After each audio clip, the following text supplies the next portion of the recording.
प्रकरणात दोषी ठरले। मला असं वाटतं की एखाद्याचा पापाचा घडा भरला की तो खरा कसा म्हणजे परमेश्वर सुद्धा दिशा देतो असं जे मला वाटतंय, तर आत्ताच्या घटनेला अगदी 4 तारखेची जी ऑर्डर आता आली आहे ती मी वाचली आणि अतिशय हॉरिबल अशी ऑर्डर आहे। म्हणजे मी त्यांच्यावर भ्रष्टाचाराचे आरोप करते, आपण बघितलं की त्यांनी कशी दहशत बीडमध्ये केलेली आहे। आता त्यानंतर जर 4 तारखेची ऑर्डर म्हणतेय की कोर्टाला सरळ सरळ दिसतंय की त्यांनी पहिल्याच ती जी ऑर्डर मी वाचली तर त्याच्यात लिहिलंय की डोमेस्टिक व्हायलन्स झालेला आहे की नाही याच्यावर पार्शली येस असं कोर्टाचं ऑब्झर्वेशन आहे।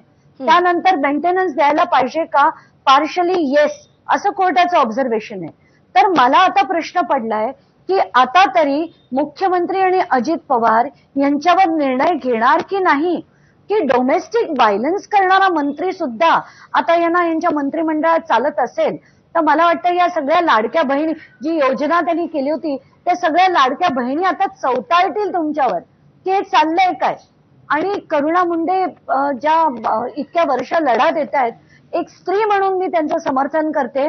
आज स्त्री म्हणून मला बरं वाटतंय की ही ऑर्डर आली आहे आणि मी खरं कोणाच्या वैयक्तिक आयुष्यात कधीही बोलत नाही म्हणून मी आधी टिप्पणी कुठल्याही प्रकारे केली नव्हती, पण आता ही जी ऑर्डर आली आहे त्याचं समर्थन मी नक्की करते आणि त्याचा कॉंग्रॅच्युलेटरी मेसेज देखील मी त्यांना पाठवलेला आहे।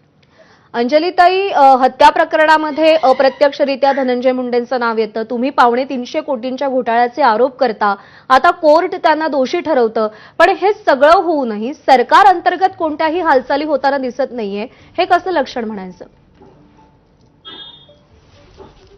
नाही, आता ते त्यांना काय सुचतंय मला कळत नाहीये। आपले मित्र म्हणून ते आणि किती वाचवणार आहेत। आता मुख्यमंत्री त्यांचे खूप युवा मोर्चापासूनचे ते मित्र आहेत आणि अजित पवारांचे पक्षातले मित्र आहेत, पण तुम्ही मित्र म्हणून नंतर बघा एका व्यक्तीवर तुम्हाला असे इतके भयानक आरोप होत असताना तुम्ही त्याचे समर्थन केलं, ते अतिशय चुकीचं होतं। बरोबर आहे, आणि सरकार अंतर्गत आता नेमका या सगळ्या पार्श्वभूमीवर काय हालचाली होतात ते पाहणं महत्त्वाचं आहे। पण एखाद्या मंत्र्यावरती ज्यावेळी कौटुंबिक हिंसाचाराचे आरोप होतात, तुमच्या अनुभवानुसार पुढे नेमकी काय कारवाई करणं अपेक्षित आहे, कशा पद्धतीनं पावलं उचलली जाणं गरजेचं आहे?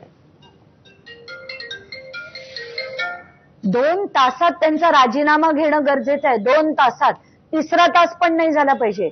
कारण असा मंत्री जर होत असेल, असा व्यक्ती जो घरगुती हिंसाचार करतो असं मी म्हणत नाहीये, करुणा मुंडे म्हणत नाहीये, तर आता कोर्टाने म्हटलंय आणि त्याच्यात क्लिअर कट ऑर्डर मध्ये लिहिलंय। तर मला असं वाटतंय की हे सगळ्या गोष्टी आता तरी त्यांना कळायला हव्या आणि या ऑर्डर प्रमाणे त्यांचा राजीनामा तातडीने घेण्यात यावा। मी आता तर मेसेज देखील पाठवणार आहे मुख्यमंत्र्यांना आणि अजित पवारांना की तातडीने आता तरी यांचा राजीनामा घेतला गेला पाहिजे।